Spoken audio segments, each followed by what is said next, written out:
અને સૌથી પહેલા વાત કરીએ અત્યારના સૌથી મહત્વના સમાચારની તો કૌભાંડી વિપુલ ચૌધરીને મોટો ઝટકો લાગ્યો છે। વિપુલ ચૌધરીના જામીન મંજૂર કર્યા છે કોર્ટે। મહત્વપૂર્ણ છે કે સાગરદાણ કૌભાંડને લઈને હાલ સમગ્ર મામલો કોર્ટમાં છે। સેશન્સ કોર્ટે આ મામલે ચુકાદો આપ્યો છે। ગઈકાલે સુનાવણી હાથ ધરાઈ હતી ને જેમાં સરકારી વકીલે તેવી દલીલ પણ કરી હતી કે આ વીઆઈપી કેસ છે અને સાથે જ અનેક વિગતો હોવાથી જો તેમને જામીન મળશે તો કેસ પર અસર થઈ શકે છે અને આ મામલે આજે સેશન્સ કોર્ટે ચુકાદો આપ્યો છે।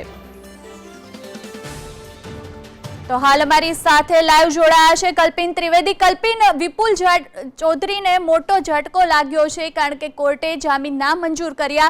શું દલીલ કરવામાં આવી સરકારી વકીલ વતી અને સમગ્ર મામલે કોર્ટે શું કહ્યું? સૌપ્રથમ વાત કરીએ તો દૂધસાગર ડેરીનું રાજકારણ દિવસ પ્રતિ દિવસ ગરમાઈ રહ્યું છે। દૂધસાગર ડેરીનો પૂર્વ ચેરમેન અને કૌભાંડી વિપુલ ચૌધરીને આજે સેશન્સ કોર્ટે મહત્વનો ચુકાદો અને ઝટકો આપ્યો છે। જે રેગ્યુલર જામીન અરજી કરી હતી વિપુલ ચૌધરી વતી તે આજે સેશન્સ કોર્ટે નામંજૂર કરી છે। એટલે કહી શકાય કે આ સૌથી મોટો ઝટકો છે તે વિપુલ ચૌધરીને આપ્યો છે। એક બાદ એક કૌભાંડોની હારમાળા રચી દૂધસાગર ડેરીની અંદર કાવતરાઓ રચ્યા અને ત્યારબાદ જે ઇકોનોમિકલ જે કૌભાંડ રચ્યું હોવાની ગઈકાલે નામદાર સેશન્સ કોર્ટની અંદર સરકારી વકીલ દ્વારા રજૂઆતો કરવામાં આવી હતી। રજૂઆત એ પણ હતી કે જો આવા સંજોગોની અંદર જે દૂધસાગર ડેરીની ચૂંટણી આગામી 5મી જાન્યુઆરીએ થવા જઈ રહી છે તે સમય દરમિયાન જો આ પ્રમાણેના જામીન આપવામાં આવે તો ખાસ જે તપાસ પર પણ સૌથી મોટી અસર થઈ શકે છે અને મતદારો જે દૂધસાગર ડેરીના ચૂંટણીના જે મતદારો છે મતદારોને પણ પ્રભાવિત કરી શકે છે। એટલે આવા સંજોગોની અંદર આ પ્રમાણેની જે જામીન છે તે ન આપવા જોઈએ તેવી સરકારી વકીલની રજૂઆત હતી। રજૂઆત એ પણ હતી કે હાલના તબક્કાની અંદર જે તપાસ છે તે નાજુક અવસ્થામાં છે। સાથે સાથે આંતરરાજ્ય ગુનો છે। અલગ અલગ રાજ્યોની અંદર પણ કૌભાંડી વિપુલ ચૌધરી દ્વારા આરોપો ખાસ જે કાવતરાઓ છે તે રચવામાં આવ્યા હતા। એટલે આવા સંજોગોની અંદર એ પણ સંજોગોમાં જામીન ન આપવા જોઈએ તેવી સરકારી વકીલની ધારદાર રજૂઆતો ગઈકાલે નામદાર સેશન્સ કોર્ટની અંદર હતી। બંને પક્ષની દલીલો ગઈકાલે સેશન્સ કોર્ટે સાંભળી હતી અને ચુકાદો અનામત રાખ્યો હતો। આજે એટલે કે અત્યારે સેશન્સ કોર્ટે પોતાનો જે મહત્વનો ચુકાદો છે તે આપી દીધો છે અને વિપુલ ચૌધરીને હવે ખાસ જે જામીન છે તે નામંજૂર કર્યા છે। તેમને રેગ્યુલર જામીન માંગ્યા હતા। સાથે અગાઉ પણ પાસપોર્ટ સહિતના અનેક કૌભાંડોની અંદર વિપુલ ચૌધરીની સંડોવણી સામે આવી હતી। વિદેશ પ્રવાસો કર્યા હતા। ખાસ જે પ્રમાણે અગાઉ જે કૌભાંડો હતા એ કૌભાંડોમાં કેસ ચાલતો હતો એ કેસ દરમિયાન વિપુલ ચૌધરીને શરતી જામીન આપવામાં આવ્યા હતા મહેસાણા ડિસ્ટ્રિક્ટ કોર્ટ દ્વારા। પરંતુ જે શરતો હતી કે તેમને પોતાનો પાસપોર્ટ છે તે જમા કરાવવો પડશે અને જે પાસપોર્ટ હતો તે તેમને જમા નહોતો કરાવવામાં આવ્યો અને ખાસ જે ડુપ્લિકેટ પાસપોર્ટ હતો તે જમા કરાવ્યો હતો। એટલે આ તમામ બાબતોની જે હારમાળાઓ હતી કૌભાંડોની એ કૌભાંડોની હારમાળાને ધ્યાનમાં રાખી જે સેશન્સ કોર્ટે આજે મહત્વના નિવેદનો છે તે નોંધ્યા છે અને ચુકાદો છે પોતાનો આજે આપ્યો છે। જી કલ્પિન, વાત કરવામાં આવે કે વિપુલ ચૌધરીના જામીન છે તે કોર્ટે મંજૂર કરી દીધા છે ત્યારે હવે જે આવનારી ચૂંટણી છે દૂધસાગર ડેરીની તેની સમગ્ર આ મામલે કેવી અસર રહેશે? સીમા, સૌ પ્રથમ વાત એટલા માટે છે કે દૂધસાગર ડેરીના હાલ બે મહત્વના કેસ ચાલી રહ્યા હતા। એક તરફ પૂર્વ ચેરમેન રહી ચૂકેલા અને ગૃહ રાજ્યમંત્રી રહી ચૂકેલા વિપુલ ચૌધરીને આજે સૌથી મોટો ઝટકો સેશન્સ કોર્ટે આપ્યો કે તેઓ જામીન માંગી હતી। રેગ્યુલર જામીન અરજી સેશન્સ કોર્ટની અંદર કરી હતી। બીજી તરફ દૂધસાગર ડેરીની જે ચૂંટણી પ્રક્રિયા છે ચૂંટણી પ્રક્રિયાની અંદર ફોર્મ ભરવાની બાબતો હતી તેને લઈને પણ નામદાર ગુજરાત હાઈકોર્ટની અંદર એક સિવિલ એપ્લિકેશન કરવામાં આવી હતી અને આ સિવિલ એપ્લિકેશનની અંદર પણ રજૂઆતો એવી હતી કે દૂધસાગર ડેરીમાં વિપુલ ચૌધરી દ્વારા ખેરાલુની જોડિયા દૂધ ઉત્પાદક મંડળીની અંદરથી તેઓએ ફોર્મ ભર્યું હતું અને તે ફોર્મ ક વિભાગની અંદર હતું એટલે તેમનું ફોર્મ કુદરતી રીતે ડિસ્ક્વોલિફાઈડ થાય। આ તમામ બાબતોને લઈને પણ ગુજરાત હાઈકોર્ટની અંદર અરજી થઈ હતી। એટલે હવે દિવસ પ્રતિ દિવસ જે આ દૂધસાગર ડેરીનું રાજકારણ છે તે ગરમાઈ રહ્યું છે। હજુ વિપુલ ચૌધરી પાસે એક એવો મોકો અને બીજો રસ્તો છે કે તે ગુજરાત હાઈકોર્ટની અંદર જઈને જામીન માંગી શકે છે પરંતુ સમય ખૂબ ઓછો છે।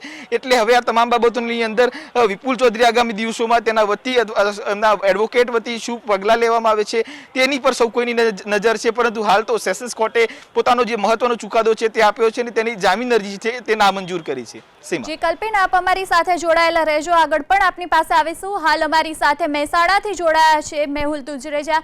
મેહુલ, જે રીતે વાત કરવામાં આવે કૌભાંડી વિપુલ ચૌધરીને મોટો ઝટકો કહી શકાય કારણ કે જામીન નામંજૂર થયા છે અને દૂધસાગર ડેરીની ચૂંટણી ખૂબ જ નજીક છે ત્યારે આ સમગ્ર જે જામીન નામંજૂર થયા છે તેની અસર ચૂંટણી પર શું જોવા મળશે?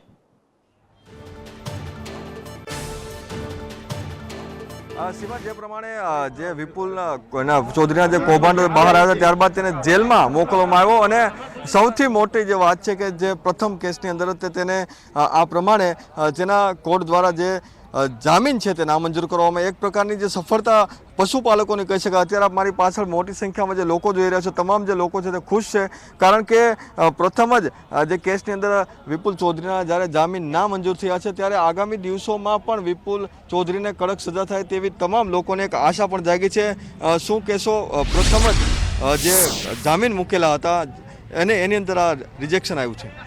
હું સંદેશ ટીવીને કહેવા માગું છું કે વિપુલ ચૌધરીના જે 15 વર્ષોના ભ્રષ્ટાચાર છે અને સમય અનુરૂપ આ બધું જે ખુલતું જાય છે. પહેલાં તો ન્યાયતંત્ર, ભારતીય ન્યાયતંત્ર કેટલું ઊંચું છે અને લોકો એના વિશ્વાસ પર કેટલા બધા કાયમ છે કે ન્યાય મળશે જ. આજે વિપુલ ચૌધરીના જામીન ન મંજૂર થવા હવે પારદર્શી રીતે જે એજન્સી તપાસ કરી રહી છે અને ચોક્કસ હજારો લાખો પશુપાલકો કે જેમનો પરસેવાનો રૂપિયો આ દૂધસાગરમાં ભ્રષ્ટાચારના રસ્તે ખવાઈ ગયો છે અને એના જવાબદાર વિપુલ ચૌધરી છે, ત્યારે એમને જામીન નામંજૂર કરીને કોર્ટે ભારતીય ન્યાયતંત્ર પર જે લોકોનો વિશ્વાસ છે એને વધુ મજબૂત બનાવ્યો છે. બીજી વસ્તુ એ છે કે વિપુલ ચૌધરી પર હું જ્યાં સુધી જાણું છું તો આવા 12-13 કેસ છે અને દરેક વખતે વિપુલ ચૌધરીએ ખાલી કોર્ટનું જે ભારતીય ન્યાય પ્રણાલિકાની જે ઉદારતા છે અને સ્ટે લેવાનું ઇન્જેક્શન લઈ અને સમય આગળ કરવાનો હવે બધા કોર્ટ હિયરિંગ પર આવવાના છે. એટલે આજે જે પણ કેસમાં વિપુલ ચૌધરી જામીન નામંજૂર થયા, હજી આવનાર દિવસોમાં વિપુલ ચૌધરીને અનેક જવાબ આપવાના છે અને ત્યારે પણ ન્યાયતંત્ર એનું કામ કરશે અને મને વિશ્વાસ છે કે વિપુલ ચૌધરીને એમના ગુનાઓની સજા ચોક્કસ મળશે. ચૂંટણી એકદમ નજીક છે, ચૂંટણી પર અસર થવાની છે અને લોકો જે સ્થાનિક લોકો છે તે પરિવર્તન ઈચ્છે છે કે દૂધસાગરમાં સારો વહીવટ આવે. હા, ચોક્કસ. અહીંયા મહેસાણાના અહીં 3 જિલ્લાઓ સાથે જ્યાં દૂધસાગર સીધી સંકળાયેલી છે, સવારે 4 વાગ્યાથી લઈને રાત્રે સુધી આ દૂધ મંદિરમાં જ્યાં લોકોને આપણે બનાસ ડેરી બધા સંઘ જુઓ, દૂધસાગર ડેરીની એક જ્યારે ધર્મ ધજા લહેરાતી હતી એ દૂધસાગર ડેરી આ જગ્યાને ત્યારે ન્યાય પ્રણાલિકાએ જે વિપુલ ચૌધરીને જામીન ન આપીને હવે નિષ્પક્ષ રીતે જ્યાં ચૂંટણી થશે તો ચોક્કસથી હવે અહીંના લોકો જે વિપુલ ચૌધરીનો હાવ હતો એ માણસે પોતાનો ખાલી હાવ ઊભો કર્યો હતો અને હું કંઈક છું અને અહંકારી ભૂમિકા હતી, એ અહંકારી ભૂમિકા અત્યારે જેલમાં છે. ત્યારે અહીંયા શુદ્ધ વાતાવરણમાં દૂધસાગરને સાચો ન્યાય મળશે અને સાચી ચૂંટણી થશે. લોકો પરિવર્તન ઈચ્છી રહ્યા છે. પરિવર્તન પેનલ અને અશોકભાઈના નેતૃત્વમાં દૂધસાગરનું નવું સુવર્ણ ભવિષ્ય લખાશે એવો મને અને હજારો દૂધ ઉત્પાદકોનો વિશ્વાસ છે. તમને શું લાગે છે કે જે પ્રમાણે જામીન રદ થયા છે અને એક જીત જે દેખાઈ રહી છે? ગુજરાતમાં તમને ન્યાય ઉપર વિશ્વાસ છે અને એ વિશ્વાસ લોકોનો બરાબર કામ આવ્યો છે. બીજી વાત એ છે કે ભાઈ આ વખતે પરિવર્તનનો પવન ફૂંકાયો છે. અશોકભાઈ ચૌધરી એક પ્રમાણિક અને યુવાન નેતા છે, એટલે જે હવા આ આખા 3 જિલ્લાઓમાં ચાલી રહી છે એ જોતો મને એમ લાગે છે કે અશોકભાઈની પેનલ ખૂબ મોટી બહુમતીએ જીતી જશે. આ વખતે કોઈપણ સંજોગોમાં બધા મતદારોએ નક્કી કર્યું છે કે ભાઈ કોઈપણ સંજોગોમાં અશોકભાઈને જ એમ કે આ સીટ ઉપર બેસાડવા, અને કારણ કે 15 વર્ષનું જે શાસન એમને જોયું એમાં એ અનુભવ્યું એ ઉપરથી મોટાભાગના મતદારોએ ત્યાંથી મન મનાવી લીધું છે અને મને વિશ્વાસ છે કે આ વખતે 100% અશોકભાઈ આ ડેરીનું સુકાન સંભાળશે. પશુપાલક તરીકે આપ શું માનો છો કે જે પ્રમાણે પ્રથમ જીત છે આપની થઈ છે? પ્રથમ જીત આ વખતે અમારી પશુપાલકોની એટલે કે પરિવર્તન પેનલની થઈ છે અને છેલ્લા 15 વર્ષથી આ ભાઈ પાસે વહીવટ હતો વિપુલ કુમાર પાસે, ત્યારે અમને તો ખબર હતી. મારા ગામના પહેલી ટર્મના ડિરેક્ટર મારી સામે ઊભા છે, એમને મેં એ વખતે કીધેલું કે તમે એમની સાથે જાઓ છો પણ 1 વર્ષમાં જુદા પડશો, અને પડી ગયા હતા. પહેલી ટર્મમાં મેં કીધેલું આવું મારા ગામની અંદર, મારા ગામના ડિરેક્ટર હતા. અને એના પછી તો આ સલકાતો સાગર એમને અમે આપ્યો હતો, આજે ખાબોચું કરીને મૂકી દીધું છે. અમને રડવું આવે એવું થાય છે. કંઈક સાગર સલકાતો આપેલો મોતીભાઈએ એનું ખાબોચું કરી દીધું આ ભાઈએ. અને એક પણ તક છેક ટોકણીથી મોડીને મોટી બિલ્ડિંગો સુધીની કોઈ પણ તક એમને ભ્રષ્ટાચાર વગર છોડી નથી આજ સુધી. અને હવે તો દેર નહીં પણ અંધેર એવું માની પશુપાલકો અત્યાર સુધી ચાલતા હતા, અમારા પૈસે એક કેસ લડતા હતા. પણ આજે ભગવાને અને સરકારે અમારી સામું જોયું છે અને ભાઈને ઘર ભેગા થવાનો વારો આવ્યો છે. અમારી ચોક્કસ પરિવર્તનની પેનલની જીત છે જ.